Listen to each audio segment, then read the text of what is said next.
Subbalakshmi character real story.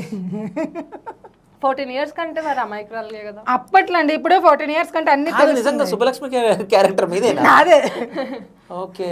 అంత అమాయకంగా ఉండేదాన్ని.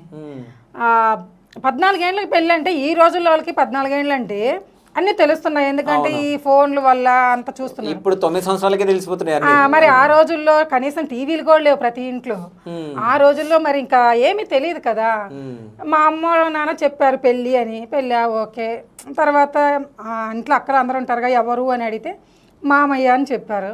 ఓకే అంటే అప్పుడు నా దృష్టి ఏంటి, పెళ్ళి అనగానే పూలు జడేస్తారు, కొత్త బట్టలు తెస్తారు, ఇది అబ్బా అందరు చుట్టాలు వస్తారు, భోజనాలు పెడతారు. ఈ ఆలోచనతో నేను ఈ పూల జడ కోసము ఈ చీరల కోసం పెళ్లి చేసుకున్నా. కాదు నిజమా? అసలు మీకు అప్పటికి ఏం నాలెడ్జ్ లేదు పెళ్లి అంటే అసలు తెలీదు. పెళ్లి కూతుర్ని చేసి కూర్చోబెట్టారు. తర్వాత మా సైడ్ ఏంటంటే అబ్బాయి ఇంట్లో పెళ్లి చేస్తారు, అమ్మాయే అబ్బాయి ఇంటికి వెళ్ళాలి. ఓకే. అట్లా మేము వెళ్ళేటప్పుడు కార్లో కూర్చోబెట్టారు రెడీ చేసి. నేను నిద్రపోయాను. పొద్దున్న లేచి చూస్తే అక్కడ అబ్బాయి వాళ్ళ ఇంట్లో ఉన్నా. రెడీ చేశారు, అక్కడికి తీసుకెళ్లారు, తాళిబట్టు కట్టించారు, అయిపోయింది అంతే. అదే గుర్తుంది. తాళిబొట్టు కట్టినాక నువ్వు ఆ ఇంటికి వెళ్ళాలని చెప్తే మీరు ఏమనుకున్నారు? ఏమనలేదు, ఆయన వెనకాల వెళ్ళిపోయాను, వెళ్ళమన్నారు వెళ్ళాను.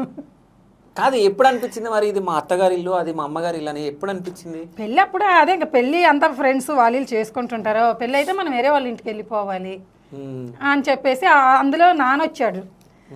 పెళ్ళైనాక నన్ను తీసుకెళ్ళేటప్పుడు నాన్న వచ్చి ఒక 2 days ఉండి, అమ్మ కంటే నాన్న ఎక్కువ చెప్పేవాడు అనమాట నాకు, మంచిగా అట్లా ఇట్లా అమ్మ అనేసి ఉండు.